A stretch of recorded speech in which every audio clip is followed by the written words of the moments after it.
ஒரு கதை ஒன்று சொல்லிட்டா சார். ஒரு அப்பா ஒரு பையன் அப்படின்னு 2 பேர் இருக்காங்க. பையன் போய் அப்பா கிட்ட சொல்றான், அப்பா இப்பெல்லாம் எனக்கு கோவம் வந்து பயங்கரமா வருது அப்படின்னு அவங்க அப்பா கிட்ட சொல்றான். அதுக்கு அவங்க அப்பா சொல்றாரு, சரிடா இனிமே உனக்கு கோவம் வரும்போதெல்லாம் செவுத்துல போயிட்டு நீ ஆணி அடி அப்படின்னு சொல்றாரு. அவங்க அப்பா சொல்லி மறுநாள் அவனுக்கு கோவம் வருது. முதல் நாள் 10 ஆணி அடிக்கிறான், மறுநாள் வந்து பாத்தீங்கன்னா 7 ஆணி அடிக்கிறான்.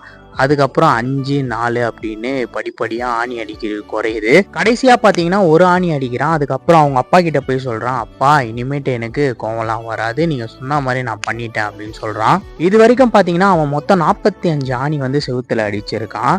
இப்போ அந்த பையன் கிட்ட அவங்க அப்பா சொல்றாரு, இனிமே உனக்கு கோவம் வராத போதெல்லாம் அந்த ஆணியை ஒவ்வொன்றா புடுங்கி எடு அப்படின்னு சொல்லியிருக்காரு. இப்போ அந்த பையன் 45 நாள்ல ஒரு ஒரு ஆணியா புடுங்கி எடுக்கிறான். அவங்க அப்பா கிட்ட போய் சொல்றான், அப்பா நீங்க சொன்ன மாதிரி நான் ஒரு ஒரு ஆணியா புடுங்கி எடுத்துட்டேன் அப்படின்னு சொல்றான். அவங்க அப்பா கேட்கிறாரு, நீ செவுத்துல இருக்கிற ஆணியை வந்து புடுங்கிட்ட, இப்போ அந்த செவுத்துல இருக்கிற ஓட்டையை என்ன பண்ண போற அப்படின்னு கேட்கிறாரு.